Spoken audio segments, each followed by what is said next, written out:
And my old man comes in, I think you're a big man because you're going in the Air Force and this, that, and the other. And obviously he'd had a bad day or whatever, had a drink. I don't know.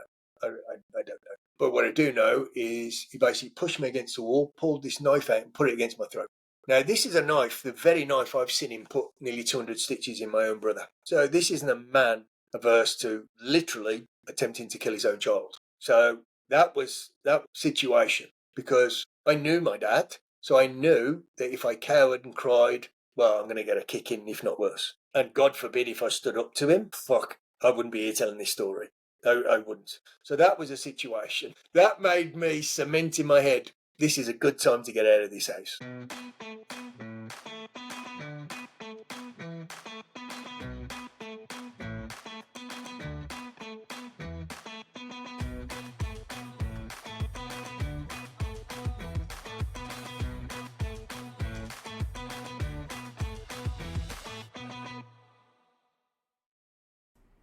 Right, just before we crack on with this episode, just a quick word about our sponsor, KS Civils and Groundworks Limited, based in Leeds. They have over 296 years of combined experience in civil engineering and groundworks. Led by Director Carl Smith, their team is known for honesty, reliability and commitment to the highest safety and quality standards. They're proudly ISO accredited and fully CHAS Elite accredited. No matter the size of your project, KS Civils and Groundworks delivers professional, trustworthy service you can rely on. To learn more, visit kscivilsandgroundworks.co.uk. Now let's dive back into this episode. Hi, welcome back to the podcast. Tonight I'm talking to Cain Leathem. Now, Cain joined the RAF in 1987 and served as an armourer. And my views of an armourer are probably completely different to his, because I understand an armourer is someone who stands in the armoury handing out rifles or taking them back and saying, that's not fucking clean enough, go and do it again. But I'd imagine an armourer in the RAF is a very, very different job. Hi, Cain, how you doing? I'm doing well, pal. And you're not wrong, but I was never stuck in that little dungeon. Being a big lad, I'm 6'2". I don't think they felt I could fit in there very well in the darkness.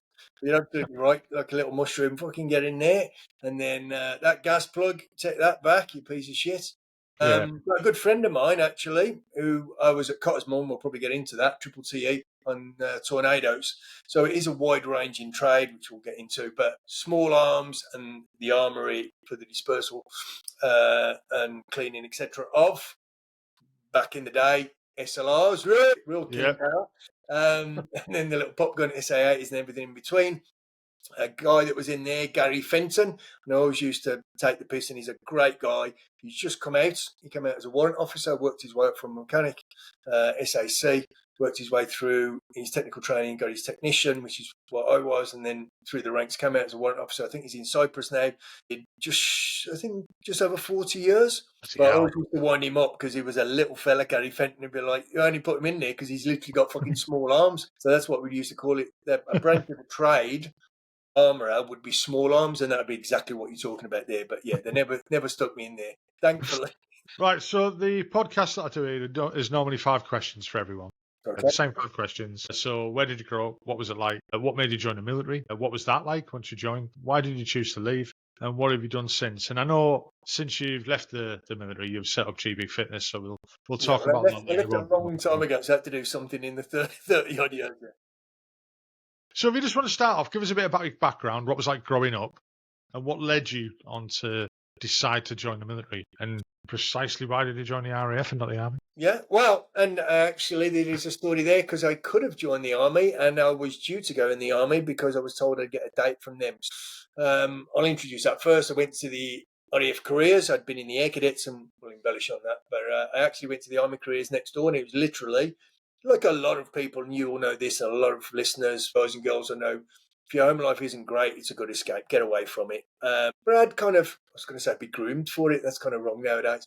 But I'd been in the Air Cadets. So my dad had been in the RAF, but he was a naughty boy. He only went in the RAF to get out of Borstal. So he grew up in the Gorbals in Glasgow. Naughty boy, robbing and violence and this, that, and that.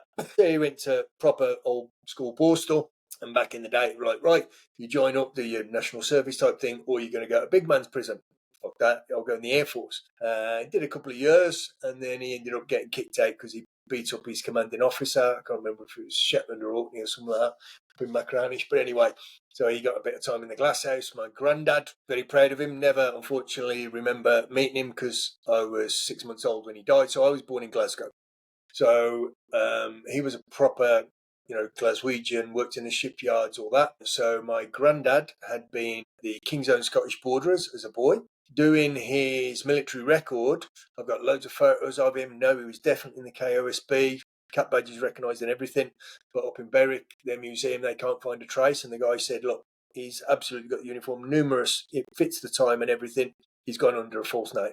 He was probably underage and, he would have grown up, pretty much in poverty back then in, the Gorbals and stuff. So, your 3 square meals and a dry bed. He joined up KOSB, did a couple of years there, but and that's only from the uniform change we can tell, because there's no military record. And then 1923 to 1928, he was Royal Marines.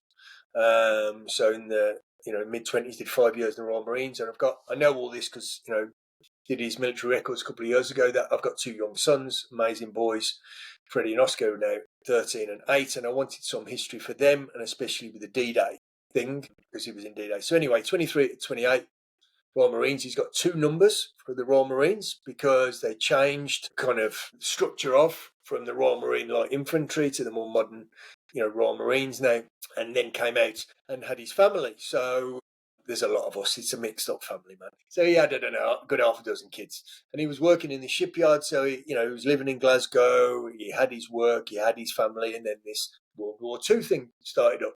And from what I was told, he'd kind of had enough of his military service, but he wanted to do his bit. He was in the reserves and all that, Territorial Army as it was called back then, and wanted to join his beloved Royal Marines. He was a royal, he was a bootneck, and that's what he wanted to be. But he was told he was too old. So he ended up going in the Royal Engineers because, he'd been a welder and an engineer in the shipyards. He was, I don't know if it was early 43, came out, I think it was early 46. So 3 years during World War II as a sapper. He was over in Operation Overlord D-Day, and he was Sword Beach, which probably would have meant a lot to him because he would have went ashore with the Royal Marines, Lord Lovett and the Piper, Bill Millen, and all that kind of stuff. So I went over for the 75th, and then I went over last year for the 80th. So very proud of his service, but again, naughty boy. Even when he did 7 months in Normandy, managed to go AWOL a couple of times, got arrested, knocked out his commanding officer, he was on the piss. And it's like, it just blows my mind. You're in the middle of the Normandy invasion and you still go on the piss, probably found a young filly somewhere in a farmhouse, I don't know, but reading his military record, he was a naughty boy. So, he did his bit, but wasn't very well behaved. To give you an idea, the last year of military service was hard labour, according to his military records. So back then, we're talking in the 40s, hard labour would have been hard labour, and his military records, not fit for service, do not re-enlist this man. Funnily enough, my dad's, do not re-enlist this man. He's not fit for military service. So I was better than that. So grew up in Kingshurst and Chelmsley Wood and Northfield in Birmingham. So, came to estate places. And we never had a car growing up. My dad was a hard-working engineer. We grew up, came to estate houses, all good. Moved around a little bit, just with, as I said, from Kingshurst to Chelmsley Wood. So the reason we came to Birmingham, my dad was down here working when he met my mum at a club which it's closed now, but it became a haunt for me and my mates. Took a load of us actually from the RAF when we were training at RAF Cosford. We had a night out there. So it was like a big dance club, but they'd met there years before, a place called Locarno. So anyone from Birmingham would know that. So my mum was from Birmingham, my dad was down working from Glasgow. She got pregnant. We were back up in Glasgow, living up there, and I was born June 69. Brian Adams even made a song about it. And then they put a couple of fellas on the moon the month after to celebrate, I like to think, my birth, because it's a special occasion. But when my granddad died, I think my dad evaluated and went, there's more work in Birmingham. So we came down and grew up in Birmingham. The reason I kind of share that story, I think I've always had that, you could maybe call it, unhinged Glasgow Scottish mentality. And it was a very Scottish household. My dad was, broad Glaswegian Scots, and it was Orange Records and Billy Connolly, who was an absolute hero of mine. I've met him on a couple of occasions, but I grew up with that, the whiskey would come out the weekends and it would always end up in a fight. And so there was domestic violence. He would be beaten up half his mates. He was a bit of a boy. He was known as Big Billy. His friends were Rob Mackay and Ulster Billy. So these were like harsh Scottish and Irish Ulster men Protestants. I mean, it's an idea, and I'm not taking a piss. I'm not exaggerating. When the Birmingham pub bombings happened, my dad got a huge tin of blue paint, went down to the park and painted the green grass blue. He had a huge, about the size of this living room I'm in now, huge machine. It was an industrial balancer. It was painted orange and blue. So I grew up with that real sectarian kind of, and as we spoke prior to this recording, you said you've been in Northern Ireland, so you'll know better than me the pain and heartache that can cause. But he liked the ladies as well. So again, excuse my French, but in the house it was always fuck Catholics, fuck the Pope. Well, he fucked Catholics because he married 2 of them. So he liked the Catholic totty when it suited him. That wasn't my mum, by the way. That was before and after. So my dad had this, depending who you talk to, between 6 and 8 of us. But I grew up predominantly with my younger brother, a couple of years younger, never close. It was never a loving, affectionate household. I don't want to paint a bad picture, but there was domestic violence, not towards me, the kids. My older brothers and sisters in the previous marriage did get some of the brunt of that, but I saw certainly regular stuff. And I think that leads a lot of us that go in the forces to want to get away from that environment. I joined the Air Cadets at 13, again, and a lot of people that know me now would find this surprising, but I'm actually very introverted, quite a quiet, shy guy. And honestly, if anybody knows me is watching this, but because in my arena, in my peer group, when I'm teaching and I do, PT, nutrition, and so lots of different hats, I'm the voice in the room because I'm confident about that. Because I've studied literally for 32, 33 years, never stopped, got master's degrees. I teach doctors. I've travelled around the world and presented without sending flash. I'm good at what I do, but put me in an unfamiliar environment, I'm actually very quiet, No, I get that. So as a kid, I went to the Air Cadets and found I loved it, like-minded people. So 5 years in Air Training Corps, and then 17, it was almost a natural automatic transition, and to get away from home. I applied for the Army and I applied for the Royal Air Force. I wanted to go in the Royal Air Force and I wanted to be an air load master. I had visions of being that hero that comes down on the winch and scoops up the winch who obviously wants to say thank you back at the bar and afterwards. I think you've been watching too many Commando movies and comics and that, In reality, you're actually just checking stock on the plane and off the plane a lot of the times. I'm fucking stuck on a Herc again, all these 6 boxes there and 3 boxes there, they strapped down. But anyway, I was told there was no vacancies. And again, a lot of the guys and girls watching and listening to this will get this. There's like no vacancies. I was like, what can I do? And so, oh, you've done really well in your exams and you got decent marks from school and stuff. Have you ever thought about being an aircraft weapons technician? I'm like, oh, what's you work on fighters and you work with bombs and guns and missiles and ejection seats and small arms and SLRs. And I was like, oh, guess what trade the recruitment fucking sergeant was? He was an armourer. Wasn't he? Because everybody said, it was like, I bet the guy was an armourer. I was like, yeah, he was an armourer. Turns out there was probably openings for a loadmaster, but I went in as an armourer. But I did go for the Army. And they said, well, you're far too tall and handsome and intelligent and witty and funny to be infantry or Royal Artillery even. So I was kind of shooed into being intelligence corps, which again sounded very romantic to me, like James Bond, and I'm sure it isn't. And I know, the guys and girls in the intelligence corps get a bit of jip. But I was told the forecast for the dates for the Army were going to come sooner than the RAF. So I was like, kind of just want to get in, Yeah. I mean, to give you an example, and it's very harsh, but my old man was probably, if he was under psychiatric assessment now, was a bit unhinged, and he had a tough upbringing and all the borstal stuff. But to give you an idea, this is a guy that I had watched with a huge ship's carving knife that my granddad had off a ship as a Royal Marine, because he was a thief. He would have stolen a fucking knife, but it was this big. I mean, I'm not exaggerating. It's a big old, proper kind of more of a cleaver than a knife, really. And I'd watched him slice my big brother up with that. Who was a grown man at the time, been in a prison. I'm the only one the first one to go straight, really. But I witnessed that, and I would have been 8, 9 years old, under stitches. Fucking hell, that's got to put a scar on you, that. Yeah, and I've been through little bits, and I can't say I've ever necessarily dealt with them, if you want to call it that, but I have in certain ways because I've trained as a counsellor in NLP, first aid mental health. But yeah, I saw things as an 8, 9 year old, including my Brother got the knife off him. My brother handed it to me. My dad screamed at me, give me the fucking knife. I'm 8, 9 years old. What did I do? Gave him the knife back. He stuck it in my brother's chest, punctured his lung. My brother grabbed the knife, pulled it off him. My dad went, stupid bastard, sliced it through, nearly cut his hand off. Got him in a headlock, tried to scalp him. So I've seen this at 8, 9 years old, right? So I'm 17. It's a couple of weeks before I go in the RAF, and I've got my date, which I'll come back to. But I've been out with some mates, had a couple of beers. So I'm not pissed, thankfully. And I've come home, go into my little room in the little council flat thing. And my old man comes in, I think you're a big man because you're going in the Air Force and this, that, and the other. And obviously he'd had a bad day or whatever, had a drink. I don't know. I don't know. But what I do know is he basically pushed me against the wall, pulled this knife out and put it against my throat. Now, this is a knife, the very knife I've seen him put nearly 200 stitches in my own brother. So this isn't a man averse to literally attempting to kill his own child. So that was situation, because I knew my dad. So I knew that if I cowered and cried, well, I'm going to get a kick in, if not worse. And God forbid if I stood up to him, I wouldn't be here telling this story. I wouldn't. So that was a situation. That made me cement in my head, this is a good time to get out of this house. So when the RAF called me and said, we've had a dropout, you've got a place, when do I start? 2.5 weeks. I was like, shit, I better start some fizz.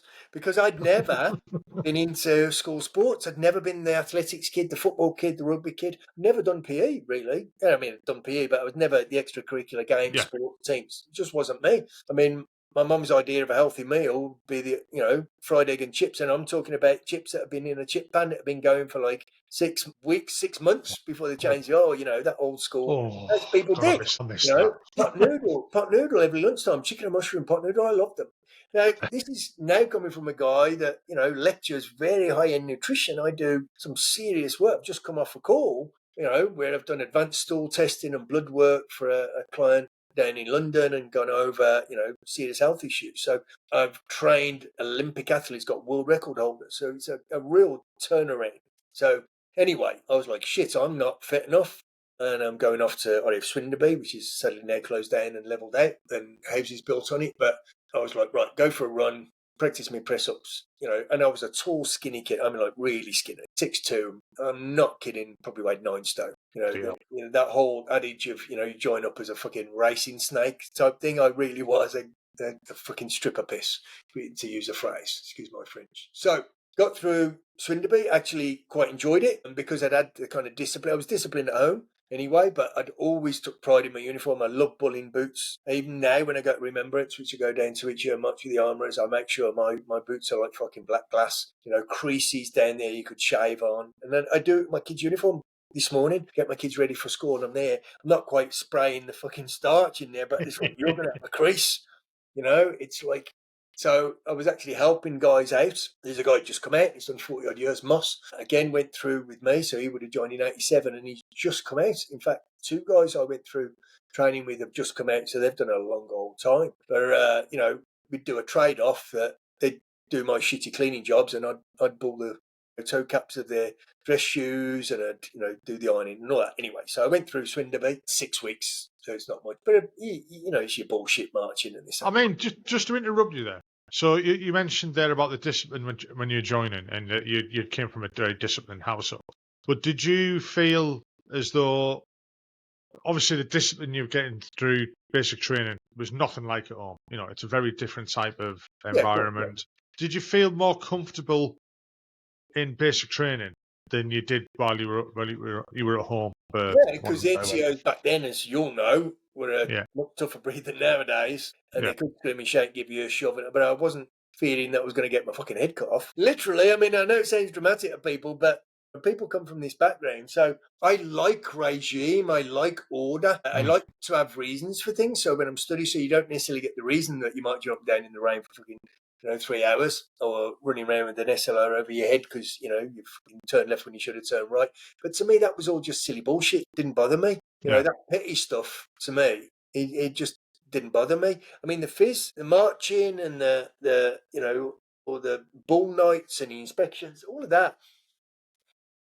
didn't bother me. The fizz, because I wasn't naturally a fit kid. I wasn't the most athletic. So I got through everything. But, your mile and a half runs and stuff, I passed it all, but I was never at the front of the pack, So I would say, if anything, the physicality of the training and the constant PT, I didn't necessarily enjoy it, but it's part of your training, and it's less functional for us in the RAF because let's face it, all joking aside, it's much more cushy for us, once we've gone through everything, but it's character building, and, there are times and places where you're going to have to hump and dump and be fit. So from Swinderby, and to give you an idea, and this still sticks with me, so, things that, my dad died, blessed, when I was 20 years old. He was 21.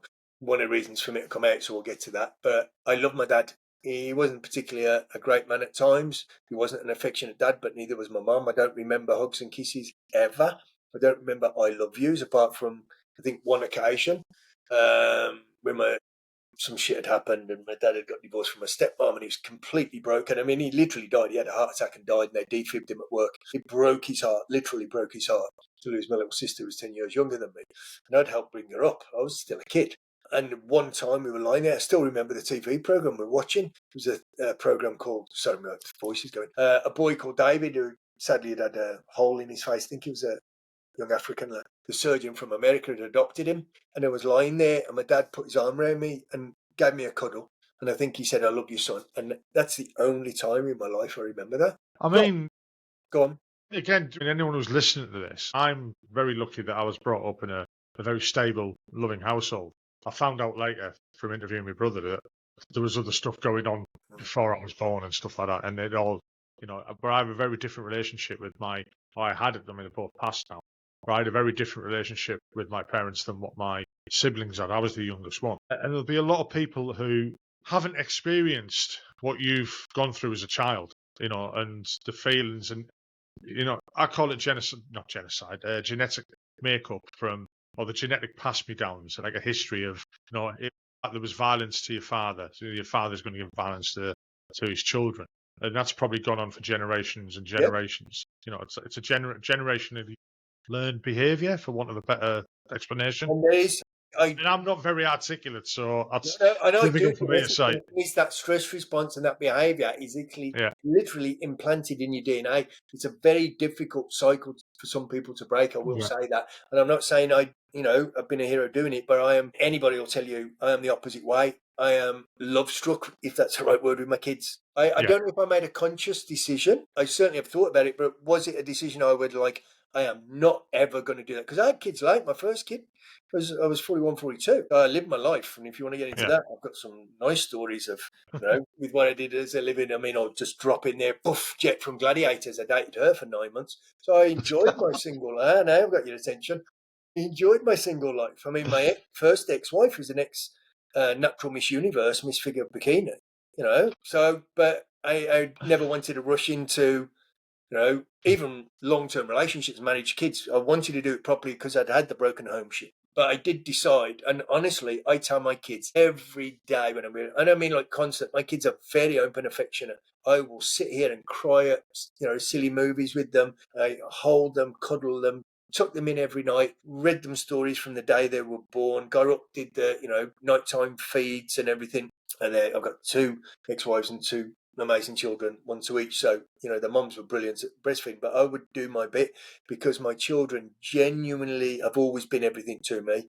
And if I'm going to be totally honest, they're the reason I'm here. And especially the older one, because some shit happened with his mum that literally she tried to completely ruin me. And I'm not going to go into too much, but if it hadn't been for my son, I have now in my eyes, and we'll go back to the idea of thinking of it, but in my eyes, no family apart from my kids. My mum and dad are both dead. I do have brothers and sisters that I don't speak to. I don't speak to anybody in my family, anybody, because certain things have happened, and this, bloody stick in the water. No, when you treat me like shit, and I'm your family. Yeah, sometimes you just can't get over that bridge. And my younger brother, 11 years ago, betrayed me in a way that would make people sick if they knew what he did. So I've never spoken to him since. So I'm aware they're there, but I give people the benefit of the doubt, second chance, third chance. But when you burn me, that's it. I burn the bridge. Yeah, so my dad, when I was 8, I think, had somebody come and stay. He was another local bad boy, and he brought his girlfriend. And can we crash at your house? He said to my dad, Big Billy.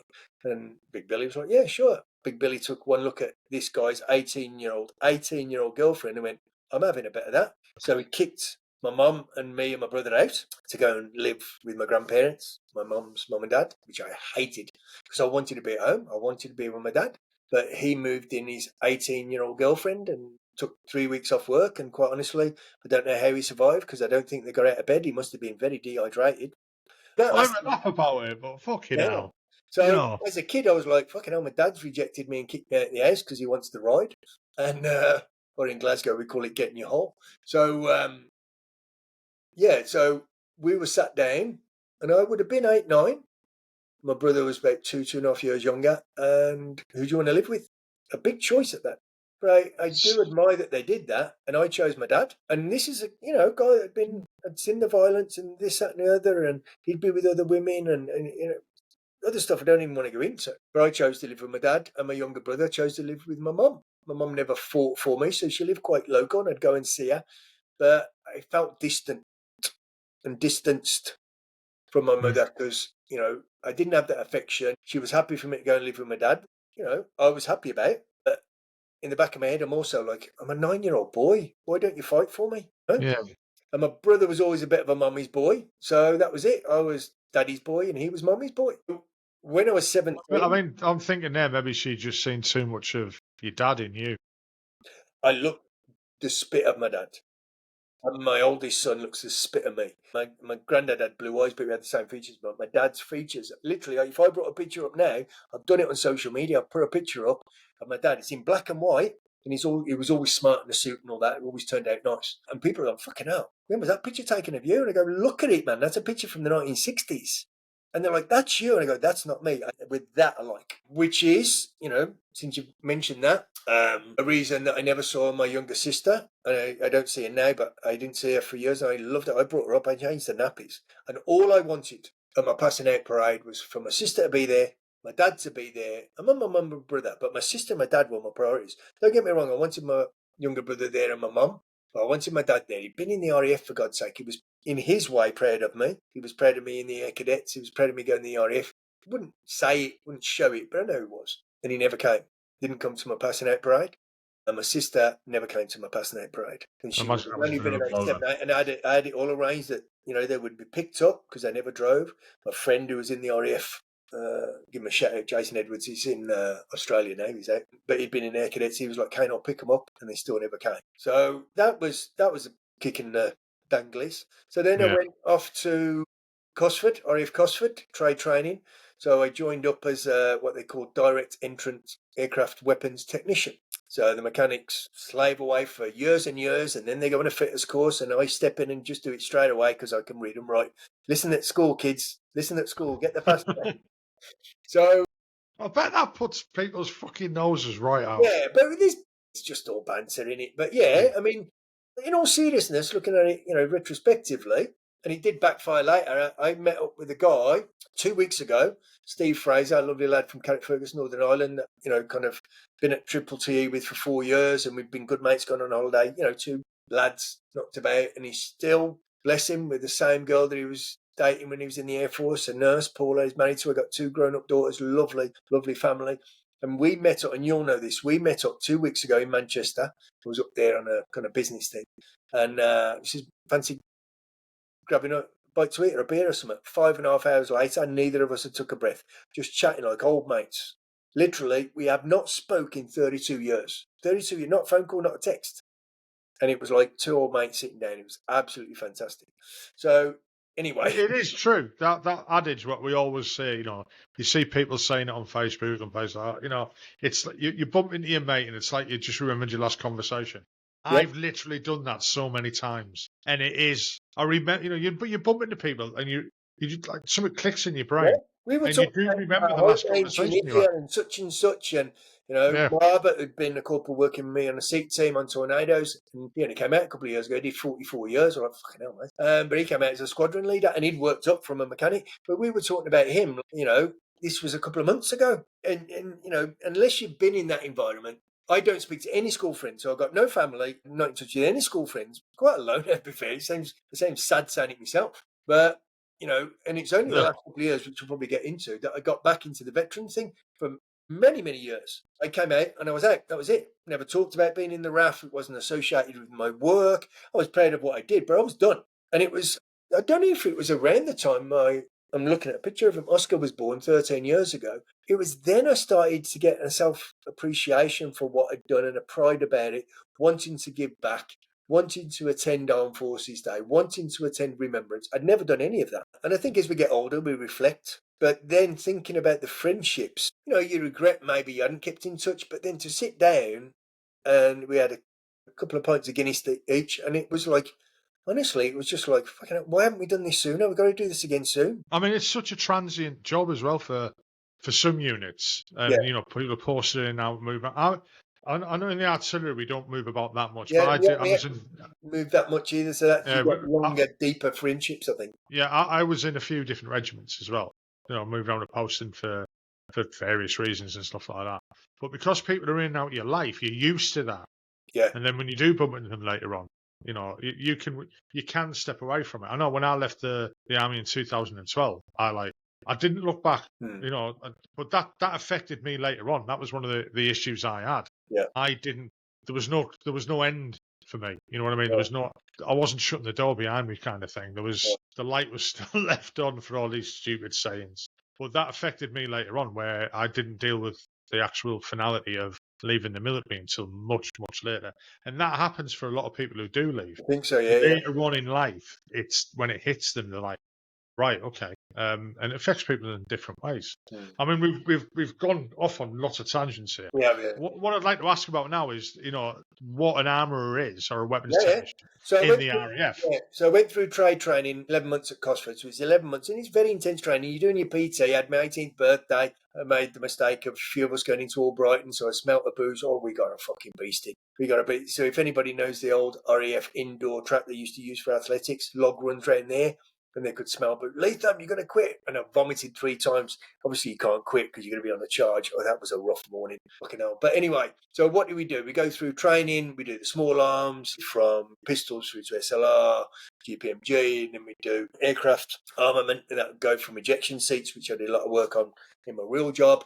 So I was on Martin Baker ejection systems on Tornado GR1, predominantly at Cottesmore. That was after training, obviously, where they transitioned the fast jet pilots through Tornadoes, familiarity, where we had German, Italian and British pilots, which was fantastic because we're training the pilots, and the German and Italians want to go home every weekend.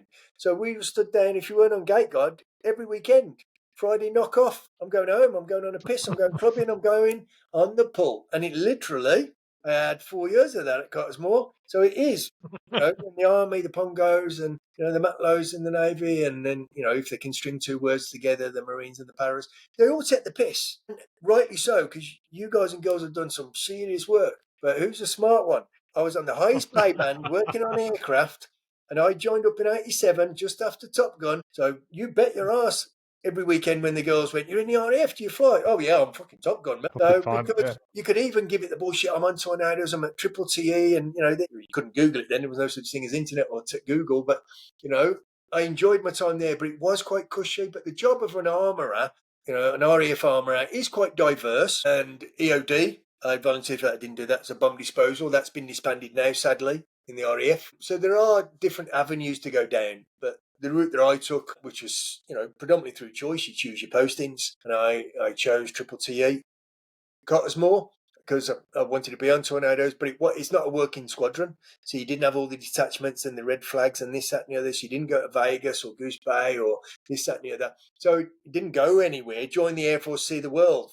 I saw Lincoln for basic. I saw Wolverhampton, Cosford, which is, I'm in Birmingham, for God's sake. I can drive it in 40 minutes. I take the kids to the museum all the time. And then Cottesmore is Rutland Water, at Oakham, going towards Peterborough. I can be there in an hour and a half, 2 hours. Join the RAF and see the world. Fucking hell, I didn't see much past me street. But yeah, the job of an armourer. So I was on Tornado GR1. And again, they weren't armed because it was kind of flying training. So we get visiting aircraft and we're taught. And, you've got your 1,000-pounders and got your sidewinders and your 30mm Mauser gun. So everybody goes into the bomb dump, which is where everything's at Cottesmore, everything's stored and stuff, but also a lot of the servicing for the Mauser gun, the big aircraft guns. And then I went on to shift, so I was doing seat disarm, removal, find the fault, which is normally a pilot's dropped a frigging pen.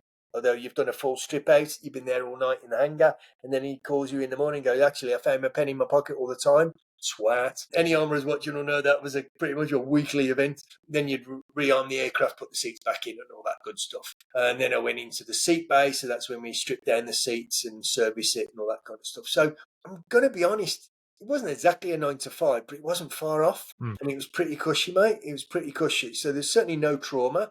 Well paid. My first car, I got my little Mark 1 Escort Mexico. That thing would be worth a fortune now. Unfortunately, it was hit by a pickup truck, but there you go. But it was great for the money, relatively easy life. Yeah, you're in the military, but that's why the guy I mentioned, Dave, who's ex-Fleet Air Arm, and he's like, you didn't even join the military. You guys don't even wear uniform. You wear denim, for God's sake.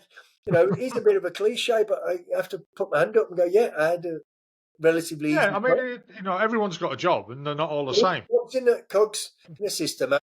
Yeah, it's a big, it's a big machine, and there's different parts of it all over. I mean, going on to the, talking about the ejection seats, did you ever set one off by accident or anything? No, I never had any accidents. I should have said. I'm not going to say who. I mean, I imagine it would have happened at some point. Yeah, and in fact, 2 weeks ago, I was told, and these are people I know and serve with that are kind of. So I don't want to mention names because they'll know who they are. But there's a guy, good lad, and he's been. This will be a massive clue, but he's been with British Aerospace out in Saudi for many, many, many, many years now, earning a lot of money. But he very nearly set a rear seat off, like to the point where the guy telling me last week he was there and literally every fucker ran away, and they were like, shit, this has to be dealt with now, but if we touch that thing's going bang. And then back then, we're talking, 30 years ago, over 30 years ago, these seats were 90 grand each, but that's not what it is. This is going to take somebody out. Somebody's going to be plastered on the top of the hangar. And they tried to replicate how they fixed it. And every time afterwards, because there was a big investigation, when they tried to do what they did, it failed. So how they saved somebody's life, I don't know. I know somebody else, and I know this guy personally, who set off a drogue chute and it fucking embedded into the steel hangar door.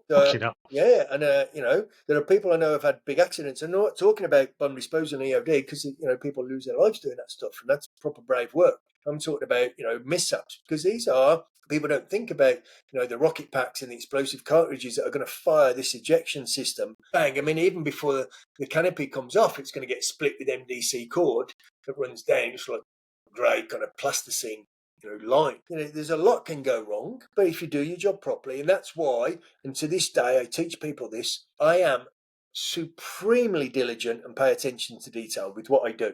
And I say to people, I grew up that way because at home, if I didn't, there'd be all hell to pay. In the Air Force, somebody in my role could have died. Whether that's me or my buddy that's working on the seat fit and removal with me, or God forbid, when the pilot or the nav in the back pulls that handle and it doesn't go. Because when that handle goes, we've saved a life. He gets a tie, we get a crate of beer. And I met a guy, and again, I won't say too much. I don't know this guy, never served with him, but I've met him a couple of times. So I met him last year and remember it's a lovely guy. The year before, because of, beers have been flowing. My mate, who'd been a Sparky actually, good, still my best mate, now 35 years later, Danny Cox, he was an electrician in the Air Force. And I got him to come down, and all the armourers, we take over a whole pub. So we've got our own kind of group for remembrance, and we've got our own chapter with RAF and stuff, and there's always a big piss up in a particular pub just off Trafalgar Square. And this Danny went outside anyway. He doesn't smoke. I don't know why he went outside. We went outside for a breath of fresh air, and there was a guy there, not in a good way emotionally. And Danny knows what I do, first aid and mental health stuff and all that kind of stuff. And he's like, Cain, you need to speak to this guy. And he literally broke down in my arms and, shared some stuff. And there was an accident that happened that he still, years later, holds himself responsible for. And when I met him last year, he's still not in a good place. So, yeah, all joking aside, I'm not saying we're in no way, the frontline troops and stuff, but an armourer's job, if you're working with things that go bang in a big way, you've got to get it right. So, that's the way would I be right? I'd be right in thinking if an ejection seat is used, especially like say by accident on the runway or something like that, is that plane a write-off? Oh yeah, and the pilot's probably a write-off. I know about the pilot guy. The damage it does to but damage it does to your body. I mean, there'd be salvageable stuff. Obviously, in the air, it's not. So, I mean, to give you an idea, when I was at Cottesmore, 19-year-old kid went on holiday, took my leave, went on holiday to Greece for 2 weeks, travelled around, met some young ladies, got my suntan, came home. I would have been 18 actually because I was still in the bomb dump, which is you kind of first throw them down there. What they do, they throw all the armours in the bomb dump. And if you've got half a brain, you'll be put on the aircraft. If you haven't, you're going to spend your life in the bomb dump, getting ammunition boxes and fucking rounds and God knows what. So luckily I got out there quick. But anyway, I'd been on a holiday, came back, and all I want you to do, we're all young guys, God's sake, well, we were at one time, go uptown, go on the pulse. I've got I tan really well, so I've got the suntan and I'm getting into my fizz at this point, and I'm thinking, yeah, I'm going to go. And heading back to Athens, where we were flying out from, this is my mate Jason, who said I'd give a lift to my mum from a Passionate Parade. We'd been on holiday. And on the ferry, somebody's reading a newspaper, tornado mid-air collision, and I'm like, shit. So I said to this guy, it was an English guy reading his English paper, and literally we were about to fly home. And I see, and it was tornado from Cottesmore, and if I remember rightly, it was from Marham, and more of an active station. And bang, the biggest bit they found, because the pilot still had his boot on, was his foot. Everything else was smaller than that. Every fragment of flesh was smaller than that. And how do I know? Because I came back to think, I'm going to go on the piss. I've got my Mark 1 Escort, I've got my suntan, I'm going and chasing the ladies. No, you're not, Leatham. You're going on fucking crash guard. You're on salvage. Well, what do you mean? There's bits of body over a 13-mile area and bits of aircraft, and you got to go and find and stick and pin them and make sure people aren't taking macabre, memorabilia away. So I spent a week, my little SLR, in the fucking rain in Cumbria. And I can tell you now, we found an ear here, a finger there, bits of guts. Not nice. When you get a mid-air collision, it's bits.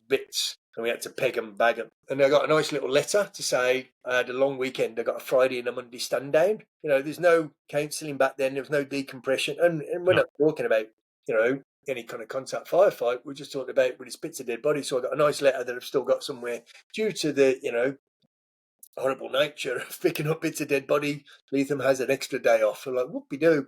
I got a Monday off because of it. Nice guy. Yeah, very, very different world, wasn't it? Yeah, very different world.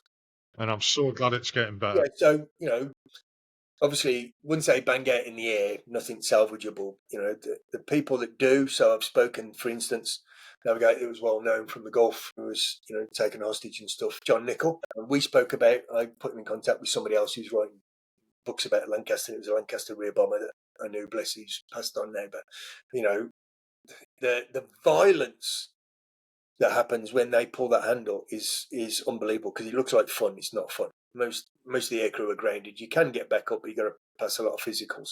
So the violence. So you imagine that rocket pack that's firing the seat up, forcing the blast down. It's going to burn out a lot of the. So if it was done on taxiway or something, or in a hangar, it will create a mess. It's a huge amount of force. I mean, it's like you're saying there, it looks fun. Because when you see it on videos and stuff like that, and it's the same thing with a plane. When the plane's in the sky, there's no context, there's nothing behind it. Right, yeah. So you can't see the speed of it and stuff like that. So when you see, like, on videos or clips or, instructional videos and stuff like that, of ejector seat going out, Ejection. I tell Sorry? you now, if any armourers are watching, you can't say ejection seat. It's ejection system or ejection seat. It's a pet hate. It's a bit of a terminology thing. I know you're only a punk, so I'll forgive you. Oh, there's something similar in the artillery. If somebody calls a gun a tank, we go fucking mental. Yeah, there you go. You know what I mean? It's like, it's not a tank, it's a gun. And then somebody will say, well, what's the difference? And you're just like, it's got a track and a barrel and a turret, and it's a gun, it's a gun, it's a gun.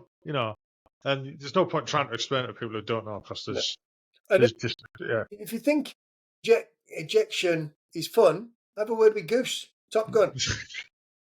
Oh, God. When it goes wrong, it goes wrong. When I was talking to Tim Davies, and I'll drop his name in, and I've spoken to other guys and stuff like that, and one of the guys I was talking to from the Hussars, he was a forward air controller, so he went out to Top Gun to work with them guys and stuff like that. And that's why I'm bringing it up, just because of Top Gun. And I was like, oh, really? What was it like? He said, fucking nothing like the movie. Right. Nothing like the movie. And he was telling us that over there, if anyone says or says a phrase from the movie, they get fined a crate. Yeah. Every time. And you're not going to get the egos like you do in the films. Obviously, it's. Oh, God. Well, I don't know. You're going to get some egotistical people, but. And what's funny, actually, is because this came up speaking to mate Steve Fraser a couple of weeks ago. I don't know if anybody's seen it or if you saw it. And it's a good series, and I like watching it. They've done loads on the armourers, which is really nice, because I've been out so long. But it's funny, if you see that meme, it's got Leonardo DiCaprio. And it's so true, I think, of many ex-military people. You see somebody comes on in remembrance and they mention the armourers. My son will do it because we'll watch a movie and I go, me, I used to do that. That's me. Top Gun, they wear the red on the aircraft carrier. When you see the red high vis, that's the armourers. And I'm like, my son's like, doesn't give a toss. He doesn't want to watch it. I'm like, that was me. He's like, yeah, Dad, I know, Dad. Yeah. That was 30 odd years ago, Dad. Let it fucking go. You know, I saw the grandkids clips of from the Gulf War and stuff like that. I was there.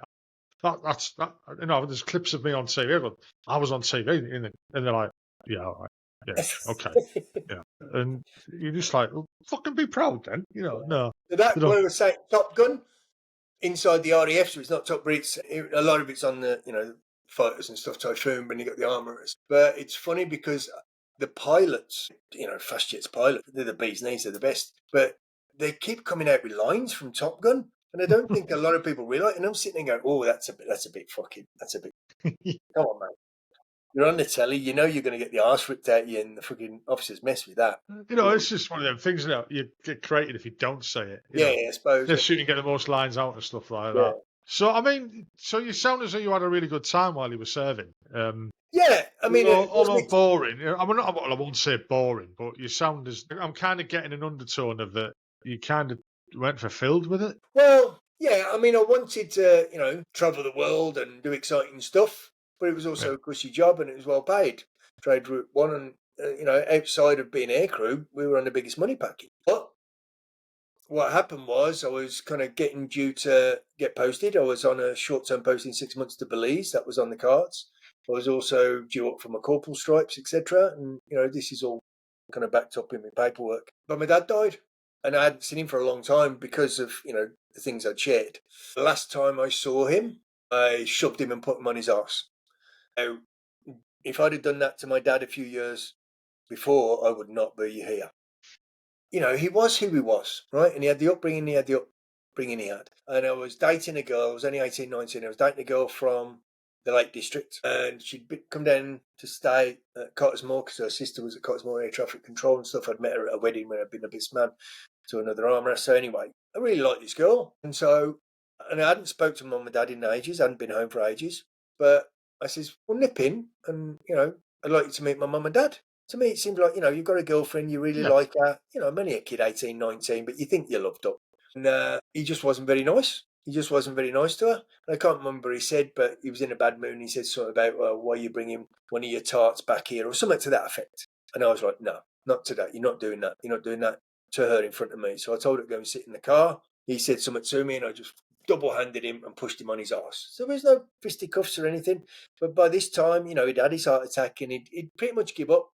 He was at home. He took voluntary redundancy after the heart attack and quite frankly, drank himself into oblivion, then cut that out. And he never left the house. He wouldn't get the pub. He wouldn't get the shops. He never saw his mates. He'd give up. He was a shell of himself. And that's the only reason I got away with putting him on his arse, trust me. But that's the last time I saw him until months and months later, I get a call to the armoury, because this is way before mobile phones, from my mum. Your dad's really ill. He's in cancer. He's in hospital, with basically end-stage cancer. So I'll tell you another story. It sounds very dramatic, but this is God's honest truth. My granddad died, I told you, when I was 6 months old in Glasgow. And my granddad died because he found out he had cancer.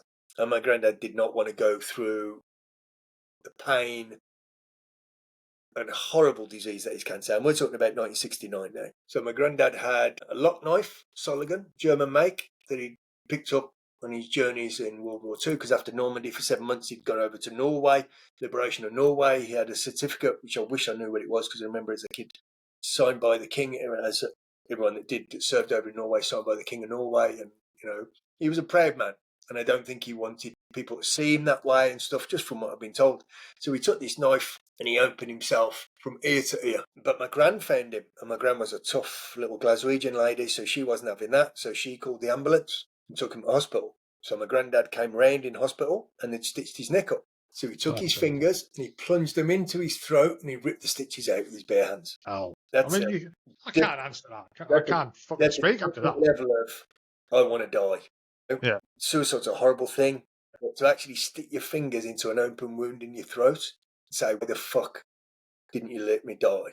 Mm. So I think, I mean, my dad would have witnessed that. I was, a baby. I don't remember that. It's just from what I was told. But when my dad found out he had cancer, I think he was just like, I'm not going to go through the chemo treatment and this, that, and the other. So this would be going back to 1990 or something. So I get a call, and by the time I went to see him in the hospital, he was a shell of a man. He'd wasted away. He was yellow, zonked out on morphine. And to this day, I really hope he knew I was there, because he was out of it. And as much as he was a bastard, it was my dad, So from the hospital, Hartman's Hospital in Birmingham, I called the RAF station and say, my dad's got hours to live. So guess what I was told? Okay, get back here in the morning, go to SHQ, you can do the paperwork, get compassionate leave.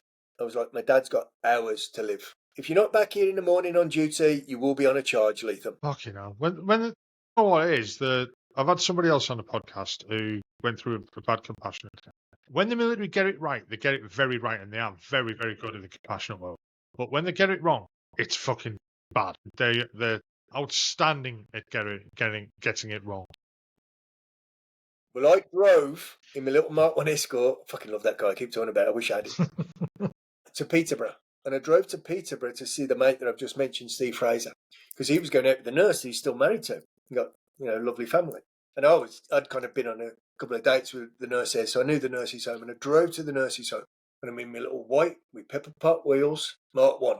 And it's still to this day. And I'm not really I would say I'm spiritual, but I don't necessarily believe in afterlife and ghosts and heaven and hell and that kind of stuff. But I tell you what, I knew the second he died, he passed. I was listening to U2 Joshua Tree on my old cassette, and I was on the A1 going to Peterborough, and I felt this wave of something come over me, and I was almost like out of body for a second or two, and I was like, shit, what was that? I felt something. Can't even describe it. It was like a wave of some awareness came over me. So I pulled into the nurse's home, and I've gone there to meet my mate, Steve, because I needed someone to talk to. I've got to be SHQ first thing in the morning, get my paperwork, drive back to the hospital, say goodbye. Didn't happen. Because I pulled in and I wanted to see Steve. I needed to unwind my head, grab a beer or whatever. And before I did that, I went to the old payphone, before mobiles, and I called the hospital. And they said, your dad passed away, whatever it was, 30 minutes ago. And I was like, that's exactly the point that I felt it. I remember what I was listening to on the radio. It was tape deck. So saw Steve, went back, did the paperwork, and I was just like, fuck, I've got to reevaluate this. If this is the way they treat people, you can talk to me about Belize, fuck it. I'll get a job, I'll go on holiday to Central America. You can talk to me about promotion, more of the same. If you can't understand that a 20-year-old kid wanted to say goodbye to his dad and give me a couple of hours, because then I got the compassion, I had to, because I had to come home and sort all the funeral arrangements out, well, cremation, but he was there on his own, and that hit me, because if he'd have had, a moment of awareness and spoke to me, that would have meant so much. So I put my PVR in, and they were like, yeah, you're going to get, why don't you go for your commission? You're smart enough, you've got the education. And now, literally, there was just something went, I'm done. PVR'd, and they want the money back because, they spend a lot of money on you as a direct entrant, all joke aside as well, because, you've jumped the ranks and you've had the technical training and all that stuff, and they want their money back. I had to do 18 months service, so 18 months notice. So it always makes me laugh when somebody packs a job in and go, I've got to give 2 weeks notice. I had to give 18 months notice, you fucking dipshits. Cost me 700 quid. I was well paid. That didn't matter. And then with a couple of months to do, Boxing Day, I was at home at my mum's for Christmas. Boxing Day, I get a call. Get back here, Leatham. You're off to the Gulf. I'm fucking what? I'm what? I've PVR'd. I'm coming out. Yeah, well, you fucking go to the desert first, mate. So I went off to Marham. What a shithole that is. For a week, and we did special weapons training, JP233, airfield denial, cluster bombs, all that shit, which are all banned now, and lots of respirators and your noddy suit on, doing a weapons load in full. And I'm sure you've done this in full. So you got all your fucking DPMs on, then you've got all your charcoal suit and your rubber gloves and your fucking respirator on, and then doing. I remember taking my mask off and pouring out about a pint of water, sweat, made my will, and I'm just like, this is fucking ridiculous. I'm getting out. Got my dog tags, made my will, had all the vaccines. Oh, let's talk about that. They wouldn't give people untested vaccines, really, because I was given anthrax and bubonic plague and all the other things. I had 5 vaccines in 1 year. And I can tell you now, for the sake of my kids, I've got all my military records upstairs, and there's nothing exciting, but every trip to the dentist, I had 4 wisdom teeth taken out, RAF Ely, which is gone as well when I was 18. You know, had a headache, probably a hangover from the bop. I took paracetamol from the med centre. All in my records. You know what's not in the records? Those vaccines. Why Those not? vaccines. And that's a big topic, probably Gulf War syndrome. So now they're Yeah. developing this new state-of-the-art for vaccine against the bubonic plague. What did you inject me with 35 years ago then? Rat piss. Yeah. Yeah. I mean, I'm quite lucky that we all ended up with our little yellow books, Yeah. right? And they all disappeared on the way back from the Gulf. So I've still got mine. See, my mate Steve's got his yellow book, and he said I had my yellow book and I binned it when I come out, but my record from the med centre, every rail, you know, it's like every rail ticket. I love reading them because it's like, oh, I went to Edinburgh. Oh, that was the girl I met when I was in Greece, and I went up and visited her. So for recollections, it's great. Everything's in there. Every rail trip, every holiday, every med centre, every course I've done. Nothing about my vaccines. I got mine. See, I'd seen someone mention that on social media, and I thought, right, okay. So I applied for it, and it takes a while. It took, I think about 4 or 5 months. Yeah. And then all of a sudden I got an email and saying, right, here's your records. And I was like, and it was just my medical records. It wasn't my service records. All right. And I was like, fucking, I looked at it and I thought, fuck me, I was a malingerer. It's fucking reams of it. I'm like, fucking hell. But there's stuff in there, you're right. I was like, I don't remember that bit. Maybe something else should have happened. You know what I mean? It was like because of a what lot I of things do, brushed over. and the whole vaccine thing is obviously quite passionate for people now, and I'm dealing with people with, you know, issues, and I'm not going to get into the politics or the whatever about that. But when people say, you know, it's got to be tested, no, it's not. We were the guinea pigs. There was thousands of us, and then after all that, they fucking let them off first time around, so I didn't go. We were on readiness, so I literally packed, fucking got my tin out there on the end. I've had all my vaccines. I'm wearing my dog tags. I'm like, fucking hell, finally going to get some fucking action. No, didn't go. So I haven't got my little tin medal. I haven't got my chocolate fucking medal. Came out, and then that was it. I was going to go. I did interviews for British Aerospace, go and work out in Saudi. Lovely money, but with this, you know, little skirmish in the desert, I thought, we'll see how that goes, because I'd planned, and I'm meticulous in planning. I mean, anyone that knows me, I had everywhere I was travelling, what bus I was getting, Graham bus, where I was going to stay. And I travelled around America for 3 months. I literally backpacked around America for 3 months and literally flew into New Jersey, went all the way around, you know, down to Florida, across the border into Mexico, went across California. And saw all the, you know, kind of Muscle Beach and Gold's Gym, and I was hanging out with some surfers, and they were all built, and the ladies were all over them. We were going clubbing, and I was just like, I've got to get some muscle on me. You know, I didn't realise how much ladies like, you know, because by then this was, people were starting, it was that generation starting to get into, you know, the physicality of, and now it's gone crazy. Everybody wants to be buff, and everyone's taking all sorts of shit. But, you know, did it all natural, but I want to know how things work. So I travelled around America for 3 months, fancied, you know, the bodybuilding bug, if you want to call it that, and started working in Weider, which is the original bodybuilding company. Everyone that had a weight set back in the day would have been Weider. Yeah, I remember. Weider benches, Weider protein shakes, which are terrible. And I worked at the Weider shop. And then I got headhunted and became the area manager for a company called Workout World, and ran that for 5 years. And this was, you know, big time, hanging out with the world's best bodybuilders. It means anything to anybody. Body and Yates, 6-time Mr. Of bodybuilding, not my cup of tea as a person, but I trained at his gym. He was one of my customers. So I literally went from being an armourer to being like an expert, if you want to call it that, in bodybuilding. Because while I was running the shop, I was studying sports therapy when I did my master's degree and all that, because I want to know how it works.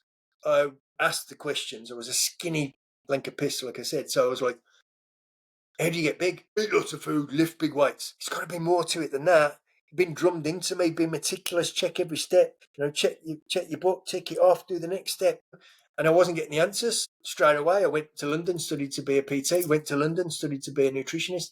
And honestly, in 33 years, I've not stopped studying. On a weekly basis, I've got my head in the books or webinars. I've just finished a very advanced course on DNA interpretation. I started doing that 11 years ago. Now it's very trendy, but the level that I studied to, that's sounding arrogant, is, you know, okay, I'm teaching doctors endocrinology, hormones and stuff like that. So my Air Force days were done. I literally shut the book and went back a year and a half later or something, and I'd grown my hair, had all these muscles. So by now, you know, because I was obsessed with it.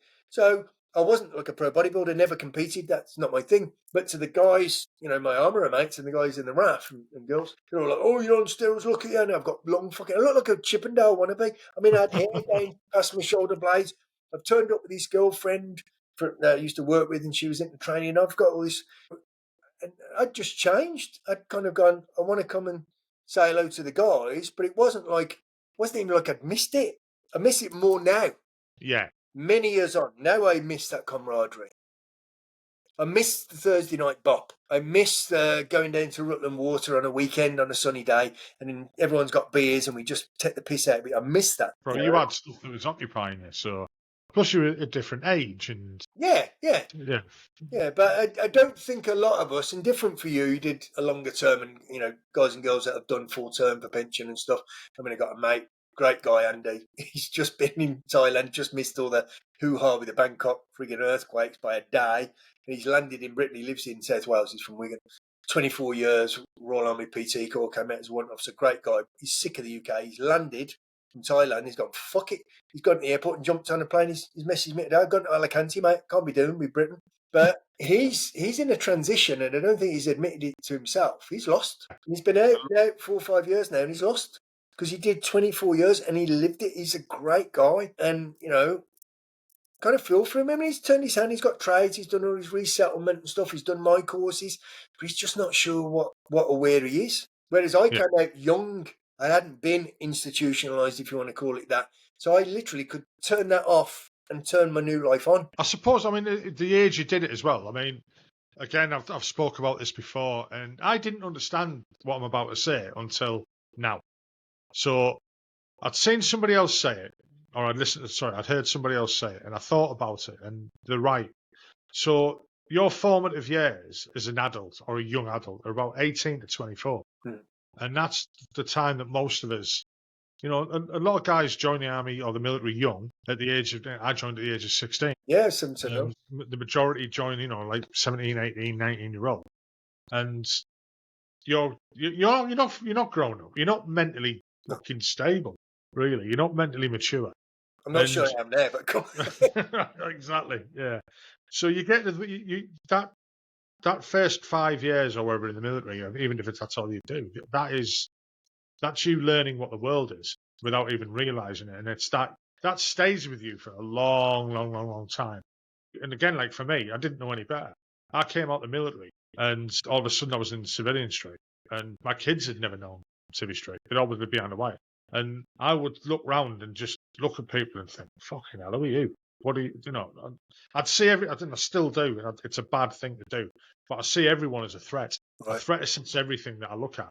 And I didn't wasn't exposed to what you're exposed to, but interesting, because I do, and I don't necessarily use the term, but I do in my head think, and it's a cliche again, and guys that have been a lot longer like yourself, but I do, fucking civvies. And I don't say it out loud because, I mean, I was only in 5 years, for God's sake, but it's a totally different mentality. So when I meet somebody that's ex-forces, you can tell it's just the way I carry myself might be a bit proud of this, that, and the other, but if I say I'm going to do something, I'm going to fucking do it. If I say I'm going to be there at 1 o'clock, I'm going to be there at 5 too. That's why I was waiting up earlier, because I was on a Zoom call and I wanted to get on this podcast, and I've told them the deal, but they don't give a fucking toss about timekeeping. They don't give a toss about, crossing the T's and dotting the I's. And maybe I'm a bit, I don't know, OCD. Maybe it's nothing to do with military. Maybe it's just me. No, that's military. But that's military. Yeah, it's just people say they're going to do something and they don't do it. I'm like, fucking lame-ass twat. It's one of my bugbears. I don't expect people to have our standards, but I do think they are standards, and we're losing that hugely. Yeah, I mean, I'm not going to go into what's happening in my life at the moment, but somebody, I wouldn't say they've done me over, but it's to do with the vehicle, and they're supposed to be coming to pick it back up, and they keep, I won't say fobbing up, but they keep not turning up, but they keep saying, right, I'll come and do it today, and so I'm ready, and they're not turning up, and now, because of what happened to me last year with my, I call it my mini breakdown, I wouldn't say I suffer anxiety. I say I wouldn't suffer anxiety. I suffer anxiety. When I expect something to happen and it doesn't happen, I find that hard to deal with. Yeah, but I think that's also part of being in the military. When you ask somebody to do something, you expect them to do it. So if I say, like, I want this done, and then I go away and do something else, and then I look around and they haven't done it, I'm thinking, well, why haven't you done it? Why haven't you done it? I asked you to do it. I expect it to be Yeah, done. it's as simple as. I mean, it's like, to me, it's done deal, because if I say I'm going to do it, I'm going to do it. But the thing is, again, I've had conversations with people going back to Tim Davies. So he was on about that where he was suffering with 5 minutes before, 5 minutes before, 5 minutes before, and what sorted it for him is he went and he set his watch at the wrong time.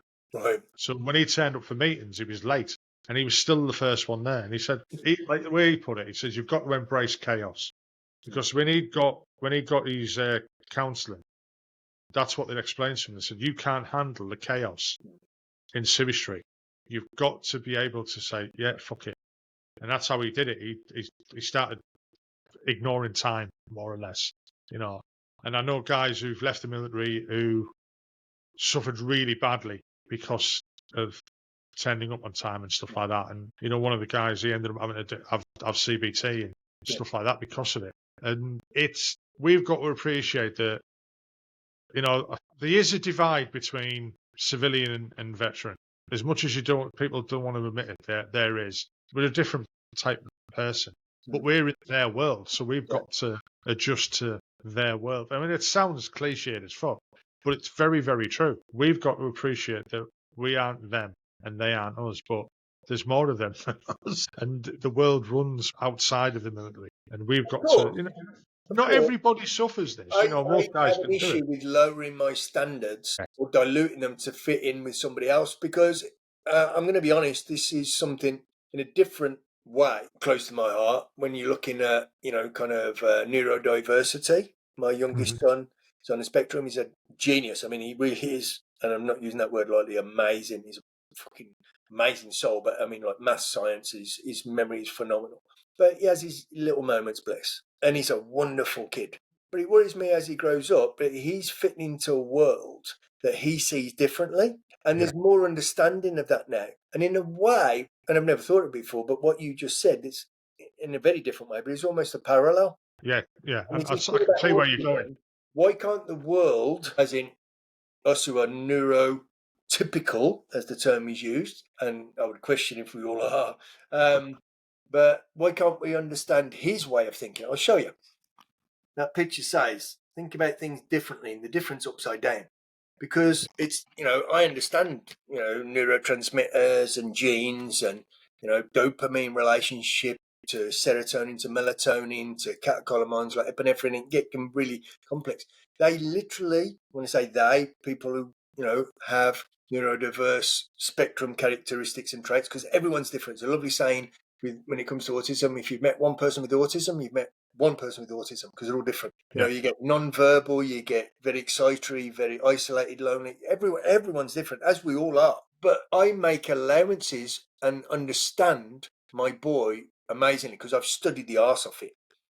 And I've got qualifications now in, children's SEN and autism. I work with the SEN team. One lady particularly at school is amazing. I go and help out, and, I'm lecturing next month at Cardiff, speaking as a keynote speaker at a big conference on mental health and looking at genetics and this, that, and the other.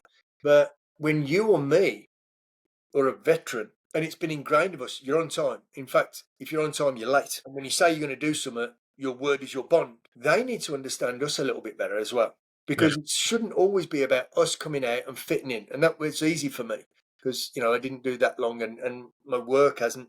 I worked with people a lot. I had a boss, if you like, but he was remote when I did the retail management for 5 years. I hardly ever saw him, and since then I've had my own business. So I've never had to work for the man. But what about look at the traits that people coming out of the military have got and embrace them, celebrate them, instead of going, he's a fussy bugger, or, she wants it done the right way every time. That's called standards, and that's how things get done. And I think a lot of the times and I'll use that term as a military veteran because I've not necessarily experienced it, but we end up carrying a lot of lazy asses, and then we get judged for it because we're the ones that put the effort in. We're the ones that are seen to be shining, and then it's, you're fucking boss's pet, or you're this, that, and the other, or you're kissing up. No, I was asked to do a job, so I've done it. I was given what I consider a brilliant compliment, not at last year's remembrance, but the remembrance before, where the guy I said was a corporal, and we were doing the two-man team thing. And he came out as a squadron leader, and we were all chatting, because a lot of the armourers, I don't know. And I'll walk into a pub full of armourers, never served with any of them, and within 10 minutes, the stories are flowing, the beer's flowing, and we're all taking the piss, and you'll know that. But we were talking, and he was saying, Cain was with me, and we worked on, tornadoes, Cottesmore, and this, that, and the other.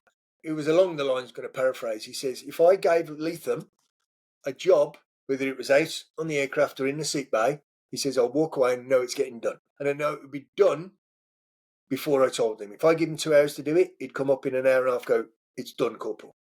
And it would be done well. He says, I never had to check. He says, I did to sign it off. He says, then that's the trust. And that's what I do in my job when I'm dealing with people's health issues. And this is people with serious health issues come to me. I do some quite in-depth work with bloods and DNA and, God forbid, serious health problems, as I've said. And they can't be asked. And I'm like, I'm the one dealing with your hormone disruption or your endometriosis or your cancer or your this, that and the other. And I'm trying to help you here, and you can't be bothered even coming on the Zoom call when you say you're going to do it or sending me your blood. The one I've just been on a Zoom for 2 hours before I came on this, and it's a young lady, bless her, in London, and I won't go into any other details, but I asked for all the previous blood she'd had from the doctor. She couldn't be asked sending them. And then when she sent them, I was like, seems to be stuff missing. She's on the Zoom with her dad, and I went, well, you said you had that done. Where's it? Oh, but I couldn't be asked looking for it. And you see her dad's face, and I'm like, fucking hell, I'm trying to help you here. And you're not on this call because you want to lose a few pounds, by the way. There's some health stuff, there's medical investigations. Where do you expect me to pluck the answers from? Fresh air, my arse. Because what would really help me is if the fucking questionnaire that she still hasn't sent me and the blood test that I asked for a week and a half ago, if you could have bothered them emailing them, that would have really helped me help you. And she sat there on the screen going, I didn't really look. I mean, I wouldn't say that's the individual, because there's a lot of that within younger people now as well. I mean, that leads me on to a question I've just thought of then. So, I mean, you see a lot of, I mean, I'm going to sound like a bit of an ass. I like TikTok. The algorithms changed. So the algorithms changed for me. When I first went on TikTok, I was just seeing loads of lasses advertising OnlyFans, which I thought was great. I was like, scroll. Are you sure that was an accident there? Go on. Yeah. But I advertise. I promote the podcast on TikTok and stuff like that. And there's a very big veterans community on TikTok. I've not been on TikTok. Honestly, there's some fun. It's not all about dancers and idiots. No, it's gone a lot more. For my work, I really should. But I've never been a big one at pushing and promoting. But TikTok. Well, that's what I was going to lead on to. The question I've got. So, I mean, you see a lot of this. There's a lot of personal trainers. And again, I could go off and do a course. I probably wouldn't pass it. You could do personal training without. 90% of personal trainers in gyms now are not qualified. They're not insured. Haven't got a clue. And the training quality in this country is absolutely diabolical. What scares me is the advice that a lot of them give. And I'm like, you've got people, younger people and older people as well, who people look towards social media now for information. They don't bother Googling it anymore. They look if somebody says something on social media, I mean, personally, Twitter, I take everything I see on Twitter, or X, or it's called now, with a pinch of salt, because there's some fucking vile people on there. Yeah, I've heard that. I don't really do that. There's horrendous people on there. Because it's like they can say what they want, but people see this, they don't validate what they're being told, and they take the wrong advice and stuff like that.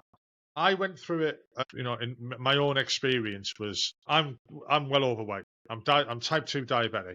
I'm fucking lazy to the degree of I can't be asked to get off my chair sometimes. You know what I mean? But I've just fell into that rut. I'm getting better at it. And I got this thing in my head, and again because of social media, for Ozempic, Manjaro, Wegovy, and stuff like that. Think, it's going to be the easy way, and I was going to pay for it. At the beginning of the year, I did all the photos and stuff like that, and I was up to 134 kilos, which is quite heavy, and I sent it off. And I was willing to pay the 170 quid a month for this thing, thinking it was going to be a fix-all. I'm going to jab it in, I'm going to wake up in the morning, and I'm going to be fucking a Greek god. And obviously, that doesn't happen.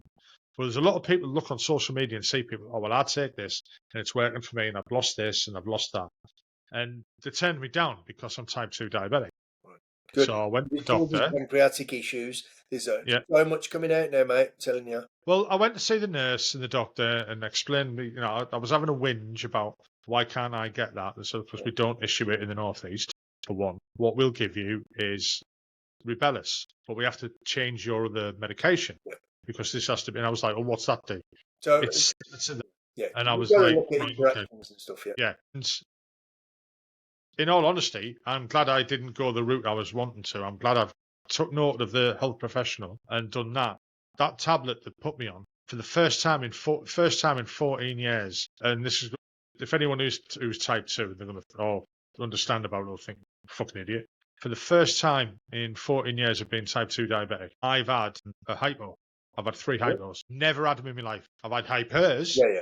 but I've never had a hypo because my bloods have never been below 7. I get up in the morning now. I test because I was like in denial. I didn't test my blood.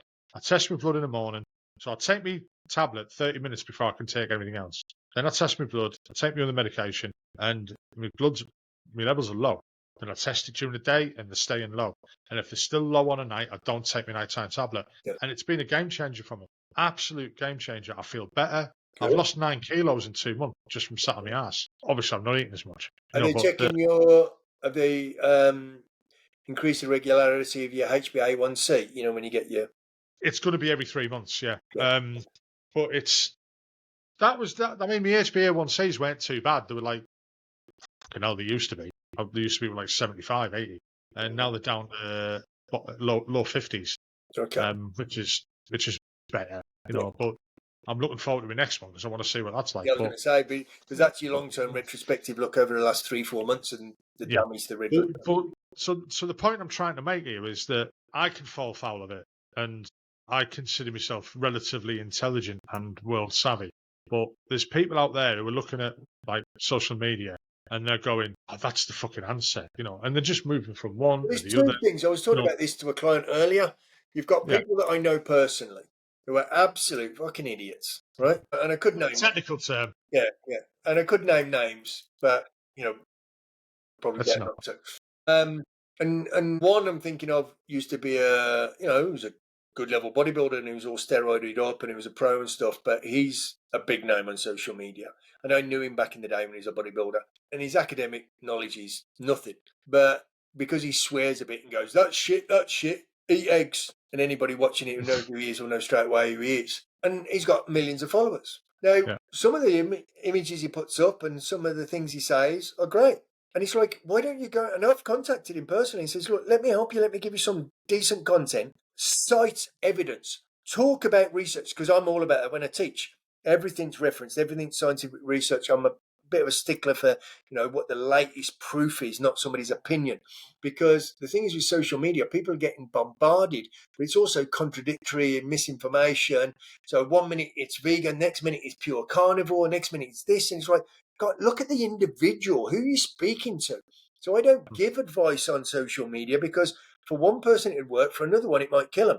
Because I don't know what medications are on or supplements they're taking, etc. The lady I was on to earlier, the young lady with the dad, and I was like, where were you in your menstrual cycle when these bloods were taken, which had arranged? Why? Well, the start of your cycle, mid-cycle, end of cycle, its posh name's follicular, ovulatory, luteal. Your estrogen changes massively. Oh, I've never been asked that. And that's why doctors have not done you any justice up until this day. And I have never to this day met a woman, when they've measured female hormones, they've said, what day were you in your cycle? Because that is everything. Context is everything. So when people are spouting this crap all over Insta Twat, as I call it, Facebook, TikTok, and that, I haven't come up with a funny name as yet because I don't use it, but it drives me crazy. And I try not to watch it, but I get sucked into it because almost on a daily basis, somebody WhatsApp, what do you think of such and such? He's a fucking idiot. And I end up watching it because to me, I've got to justify it. And I'm screaming at the, what? How can you get away with this? It's hugely unregulated.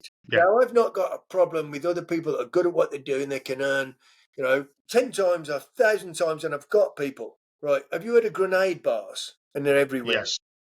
A lovely guy, by the way, Alan Barrett. So the shop I used to be the area manager, he's a multi-millionaire. Lamborghinis, helicopters, personal friend of Richard Branson. Used to work for me. He was my Saturday boy in the shop, stocking up and cleaning the shelves. What am I doing wrong? I'm not doing anything wrong. He's a businessman, and I've got principles and ethics. That's all I'm going to say. That's all I'm going to say.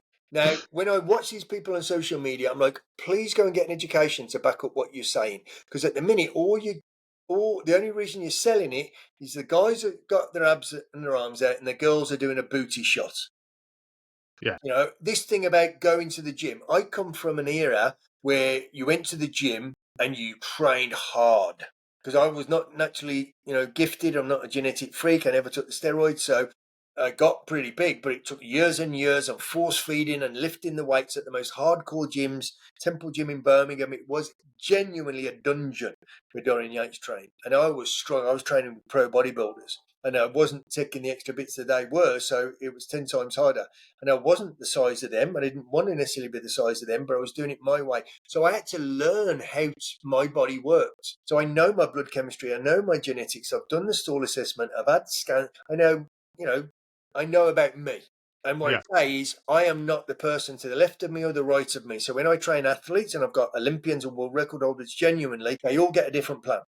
Because I do the pre-assessment and I do the, blood works and this, that, and the other, whatever is relevant. How the hell are the people on Instagram and all that selling plans to complete strangers with no pre-assessment for safety or that it's going to be relevant for them? And you know what? They don't care because they've got one plan that people are paying for and they're sending the same plan to 1,000 people. And for the life of me, I cannot figure out how stupid are these people paying for this or following this. Honestly, I'm like, are you that dumb? Because they come to me and go, oh, my mate told me I should do this. What does your mate do? Oh, he's a milkman or he works in a fucking, a bank. He could be a genius, but he's got no qualifications and nothing to do with anatomy and physiology or personal training and nutrition to go, and you're going to listen to him over me? And I'm just like, I don't go to a gardener to get my hair cut. I don't go to a landscape gardener to fix my car. Look at the background of some of these people. They're not even in the industry, but they look pretty. I think as well you get, how can I put this? So you get a lot of ex-forces doing it. Yeah, and I know a few.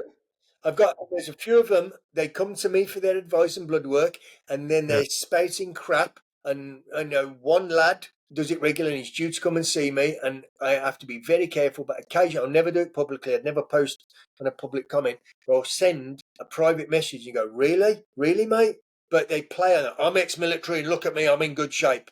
They go, you're a fucking idiot though. You're a fucking I think there's a lot of you're right, we're saying I'm ex-military, I was a PTI, we trained this way. The guy that's 24 years came out as a warrant officer, Royal Army PT Corps, came out and did all my courses. He went back to the heads, PTs in different sections. He had me down at South Kearney with Royal Logistics Corps, and he went, we're not learning anything that's true, relevant and up to date. Let's get Cain or somebody else in and let's bring everyone up to scratch, because their qualifications when they come out aren't worth the paper they're written on. And if anybody wants to challenge me on that, that's watching this, let's get in a room, let's make it public, let's put it out there live, and I'll fucking show you what you don't know. Because they're hurting people. This isn't a run up the hill, do burpees, put a pack on, go tapping. Come on. You're not doing that anymore. These aren't 18-year-old recruits. Exactly. They're not. I find it actually, I find it offensive. Not because I've spent thousands of pounds and thousands of hours, because they're out there hurting people. And how do I know that? Because some of these people come to me. I've had people that I've prepped for competitions, won big titles. The next day they're on Instagram pretending they've done it all themselves. Look at the trophy. I did my own diet. I can help you. You didn't do shit. I've looked after you for 2.5 years. I mean, like, long term. And it's not, I don't take it personally, because it's like, okay, but just go and do a qualification with me or somebody else. I mean, I'm the only training provider in the UK, I promise you this, that teaches personal training courses that's got a full written exam and an assessment. They're all multiple choice. You can literally guess and get the paperwork. I'm the only one that does a full written paper. I mean, on courses, you mentioned the something earlier which has kind of interested me, and that's the mental health first aid qualification. Off the back of doing the podcast, and again, I've said this on the last 3 interviews I've done, but I'm quite proud of what I've done. So I went off and it's only an MVQ level 2. That's all I want to say. Is the suicide and self-harm awareness course. Good. which fucking massively opened my eyes. Because you're spotting warning signs and where to Yeah, well, signpost and this, that, and the other. So it's not about giving treatment. It's about being there, as a first responder and get them to the right place. yeah. You've got to spot the signs. So, I mean, I'm probably going to be looking at, expanding from that at some point. And again, I was selfish. The reason I decided to do that was, I said selfish, it probably was, that I was hoping off the back of that, I'd learn to be able to talk to people better, like for the podcast, Yeah. I think that's admirable. Because I've had people approach me, call me, send me messages and stuff like that, and asking for help, really. And I just thought, fucking hell, I'm not. When I started doing this and that all started happening, that's one of the things that helped push me over the edge, because I'm not a counsellor, but I was getting everyone's stories and stuff like that. You And again, went and did something about it to get yeah, more informed and educated, so you legitimately know how to that level, help people. So that's not hopefully, format. you know what I mean? Hopefully. But the mental health first aid course, I think I'm gonna have to look into that, because I think that'd help. Well, I'll be honest, well. I haven't done them for a while, and I'll be honest why. Because again, like so many, different things in this modern world, everybody goes, "Oh, I can make $1 out of that." Now, where I took a first aid course through a company called Nuco that do, your traditional CPR first aid, and I've always been first aid trained, probably like yourself. I've never let lapse from my job, but I did it from 17, and I say I've never not been qualified in first aid. So, and the first aid mental health, because I'm an NLP master practitioner and counsellor trained as well. But I wanted that qualification because I wanted to be able to teach it to help people, and a lot of veterans, and I did some during lockdown. We mentioned the pilot from Fleet Air Arm and stuff, because what I did, I took that course, and with their permission, I went, okay, but to me, with my knowledge, there's huge bits of this picture missing. So what about genetics? What about nutrition? What about exercise? What about certain supplements like vitamin D deficiency? Really plays with mental health. If you've got hypothyroidism, classic cause of depression. Now they'll just put you on thyroid medication. They're not, potentially dealing with the underlying issues. Does that make sense? So I expanded on the course, and I'm, put a lot of extra work in it, and the people loved it. But because it became a bit of a trendy thing, and especially during lockdowns, and rightfully so, a lot more people needed help, but people at home are going, I'll just do an online thing. Well, loads of companies started springing up doing free ones, and you can do it through Learning Curve, and that's fine. But when I look at the depth of their content, it's a paper chasing exercise. Yeah. People don't care. Okay, I'm generalizing. Most people don't care about a good education in a field, and especially something as critical as mental health first responders. You should want to get the best. And I was basically doing it for cost price to pay for the certificates. And then people go, I'm going to do it for free. And I go, yeah, but a pot noodle isn't a fucking Gordon Ramsay 3-course meal, is it? An old banger. It's a good way of putting it. Bugatti. I am the Lamborghini. I'm not being. I am really good because I've made myself the go-to person. And you know what? People don't care because my mate does it. I can go on YouTube and get it for free. You can't. Right. You can't. I'm not a whiskey aficionado, but my old man drank Nasty Bells, right? Proper fucking strip paint off. Fucking the walls kind of whiskey. That's not, I don't know, some fucking 200-year-old oak barrel single malt, is it? But they're both whiskies. And people that are into whiskey are not going to drink Bells. And you have to really, really appreciate that great whiskey to pay the whatever stupid money it probably costs. And you know what? The kick in the teeth? I am cheaper than most trainers or nutritionists you'll ever come across, because I've got this real bad working class council estate imposter syndrome. I charge less than most of my students once they're qualified, I promise you. What I charge is pitiful, to the point where our business people, for my whole career, I've gone, you're not charging enough. And I go, okay, I'll double my rate. Oh no, not for me though. Yeah. Everybody's like, Cain, you're worth so much more than this. Okay, I'll charge you more. Oh no, not me. And I don't want my training, my advice, my education courses, whatever, to be elitist. I've trained, advised professional athletes up to the very highest level. But, a couple of names. Stan Collingwood's big comeback that was all over the news and papers, whenever it was 15, 16 years ago. Training with a top Olympic trainer in, well, say where we were. We were in Lanzarote. I was that guy. I was the guy doing Stan's Big Comeback, which I said, well, actually, we're not going to do it because, mentally, physically, you're okay. So off the back of that, I had a load of other footballers, a guy who's mentioned me in his autobiography, and a monster in cycling. I mean, this guy, has coached and advised Chris Hoy, Bradley Wiggins, and all sorts. Dave LaGrosse, I don't know, he's got 23 world titles, multiple world records, and I helped him get the world record. And in his book, he says, Cain changed my life.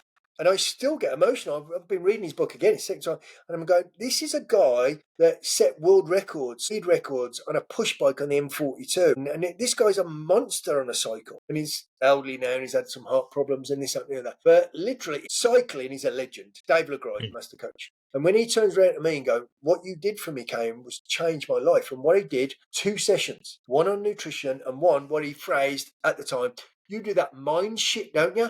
If you mean neuro-linguistic programming, yes, I do that, Dave. Can you do something on me? 6 weeks later, he got the world record that he'd been after for 7 years. And then, this is relevant to what you were saying about the course you did, then he went and studied it because he went, you know what, that is such a powerful tool. I need that for my athletes. I am not a good enough coach unless I understand the importance of good mental health and belief and, calming yourself when you need to calm yourself, firing yourself up when you need to fire yourself, controlling your emotions. So he went and studied the people that I recommended, and he helped hundreds of other people over the last, 20 years. That is a great compliment, but he didn't go and wing it. He didn't go, I'm going to go and share what Cain told me, because he realised what I told him was for him. He went and studied it.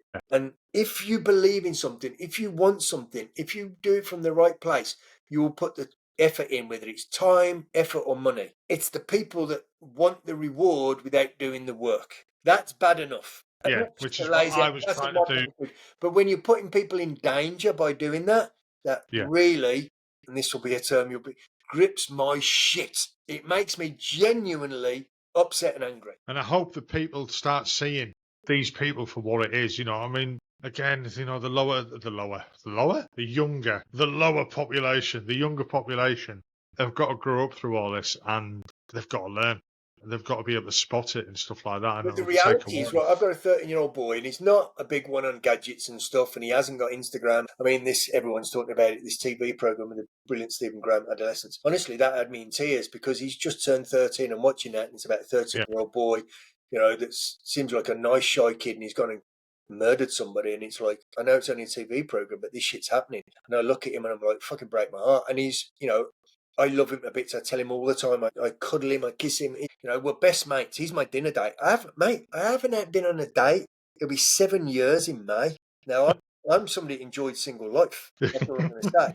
But honestly, from bad experiences, I'm not going to put myself in it. But more importantly, I'm not to put my 2 kids through it. So they get my complete, undivided attention 24/7 when they're with me. I never work. I don't even answer the phone work-wise. I don't work when they're with me. I haven't got any love interest, not even frigging part-time, because I don't want them to not have their dad 100%. And that's probably foolish to me and my enjoyment in life. But, I'm 100% or I'm nothing.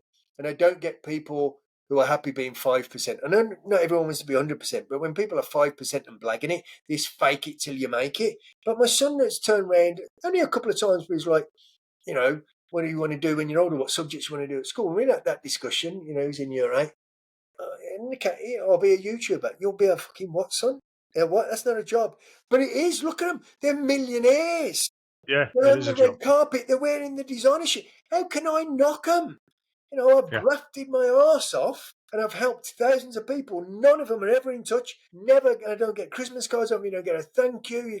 I'm not even going to go into this now because I will get emotional, but I've got some stuff going on at the minute health-wise. Nobody gives a toss. I mean, like people who know and I've looked after for 10, 15, 20 years. Because some of my students, literally, I've been teaching my award-winning courses. I've taught in Bahrain, in Kuwait, in the Caribbean, in Grand Cayman. I've put myself out there and I've done good work. For 25 years, I've been teaching these courses. And people get it and move on, and that's cool. But when you think, I've confided in somebody, something's going on, you might get a text of nothing. And I'm saying to my son, be true, be honest. If you're going to be a YouTuber or something, then put out some content that's going to help people and change lives. Study the arse off what you're going to do and be the best at it. I'm not going to judge him being a YouTuber because that really is a real career now. It seems alien. Yeah. But Is it? be a It's hard genuine, work, to be honest. exactly. Be a genuine one. There are people out there doing podcasts for their ego, and there are people out there doing podcasts for the right reasons, like you. If you wanted to help yourself, and we've had a little discussion about that, and that's in itself, you've been proactive with your own health, but helping other people. I'm not a big one for watching podcasts, but I do watch, people that I trust. But then you've got, and it's most of the time they're Americans, and people don't see how blatantly this. I'm a professional speaker. They're doing what is really frowned upon. It's called selling from the stage. You don't need rumblings. Run to the back, put your credit card in the machine. I've hyped you up now, and I'm going to sell you shit for thousands of dollars. Take 5 minutes, sit back, and think about what's been said. Is it really going to benefit you, or is it going to benefit his bank balance? There's a lot of that. Yeah, and I don't begrudge anybody making a mint of money if that's what drives them. It's never driven me.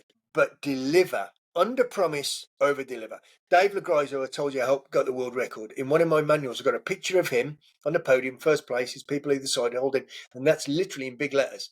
Over promise, under deliver.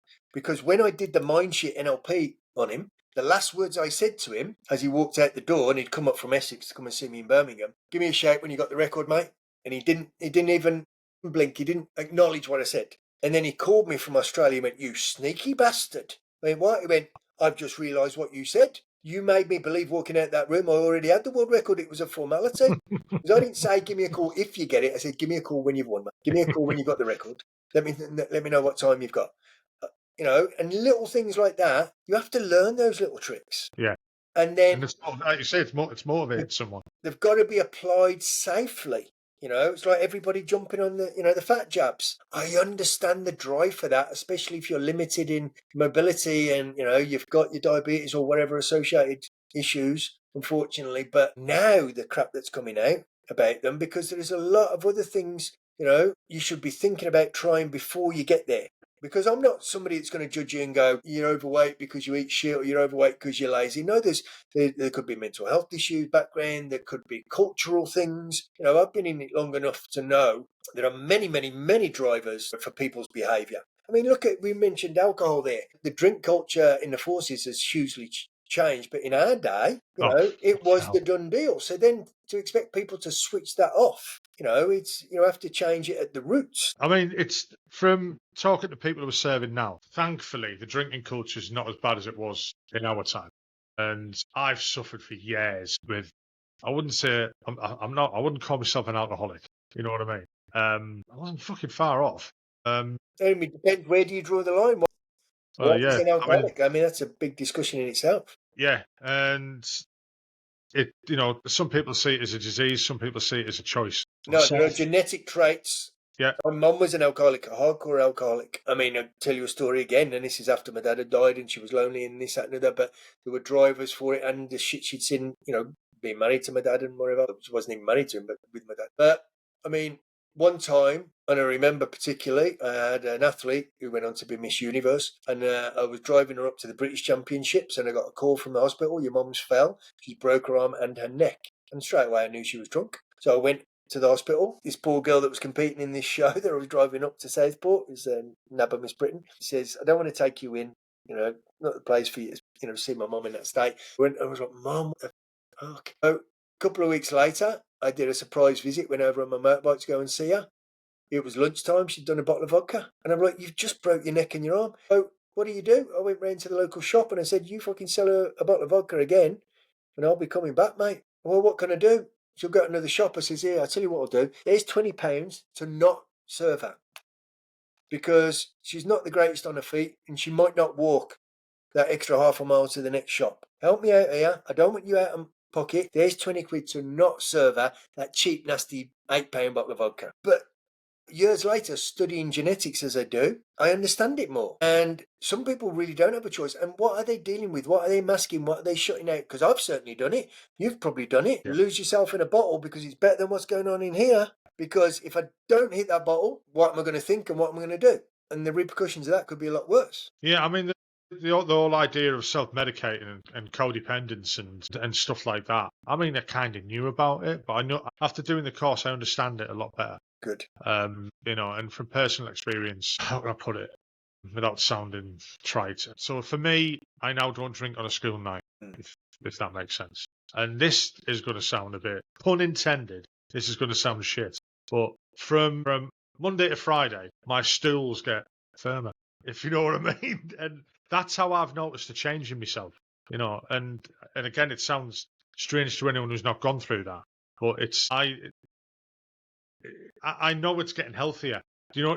Do I explain that correctly? Yeah, of course, yeah. I mean, it will change the motility in the gut and this, that, and the other. I mean, alcohol, and I love a gin and tonic and a beer, and I joke that's why God gave me two hands, beer in this hand and a double gin and tonic in that hand. And, you know, it is something that, you know, I'm stepped away from and trying to drink less and for a number of reasons. But, you know, I'm very well trained in the medical side, and it is a poison. And it does multitudes of many different pathways of harm.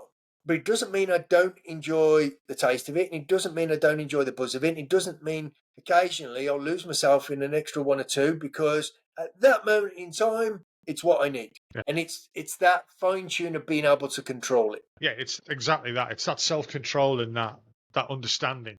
And again, like, you know, it's some people can't do that, and it scares me that some people are in that situation. And I was very like, stay away from them. If they're an alcoholic, stay away from them. You know, you don't need that in your life and everything like that. Sometimes that person does need them in their life, Yes. to help, and you know, it is what it is. We've been on nearly 2 hours now. I don't want to take up any much more of your time. It's flown. What's your plans for the future, if you've got any? Don't be so hard on myself. Be there for my kids. And without going into a lot of detail, that's a hard one at the moment. I love doing what I do, helping people, but more and more I think I'm getting disillusioned with it because people don't care. And I'm talking about people with serious health issues who come to me, and I've got a good reputation. I've literally got people that will say that I've saved their life, and I haven't. I always say, no, I gave you advice and information to go and get this medical check or that procedure, or stop doing this or start doing that. You've done it. It's always the person that's done it, not me. I write the scripts, but if they choose not to read it or recite it, it's not going to happen. But then sometimes something comes at us left field, as they say, and then you think, shit, for everything I know and everything I've done, this happens. Yeah. So, and again, people might read between the lines there, but it is something that could potentially be, well, it is serious. It's not potentially, it is. So I've put less pressure on me. I haven't put less pressure on myself. I'm trying to keep myself in. I'm trying to put less pressure on myself. I'm trying to be less excellent. I'm trying to care less about people who don't care. But I get what you mean. take it all personal. I take it all personal. I've had people who I counted as good friends who, like that, have turned their back on me. Like fucking that. And I mean, they have stayed in my home. They've been on holiday with me.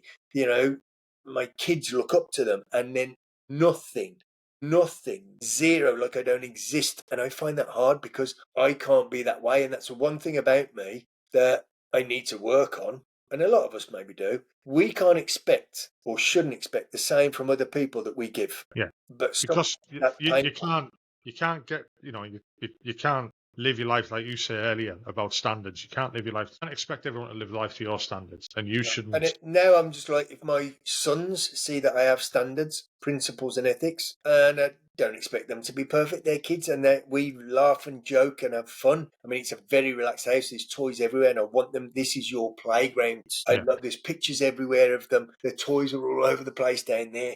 I love it because they're only here a couple of nights a week. When I come back in the house and there's shits everywhere, and I don't tidy it up for a day or two because I want to look at it. Yeah. I picture them having fun. They are really happy kids. They are very close because they don't live together. They've got separate mums. But when they're with me, they're the closest of brothers and the closest of friends. And that makes me think I've done something very special. And that's it is. It might sound a bit melodramatic because everyone goes, "Oh, look, it's a death, die without them." But literally, that's why I'm here. And if I can help other people, I love doing that. But that used to be what I got up for in the morning, because it's never been about money. I've never been money driven. I know some people are, I just aren't. I'm just not. But I get great sense of satisfaction helping someone. Now, I don't know if I'm getting old and bitter, but I'm less about that. And it's just like, fuck you, because if you're getting in the way of my happiness and my kids, you don't deserve me. So I'm getting... And on that note, I think we'll call it quits. Cain, thanks for coming on. No, like I said, coming at 2 hours, I don't want to take up any much more of your time, really. Thanks for coming on. I've really enjoyed it, and I think I've learnt a lot, actually. I think I've I wouldn't say I've grown in the last 2 hours, but it's opened my eyes a little bit more. You know what I mean? And that's not me trying to just suck up to you.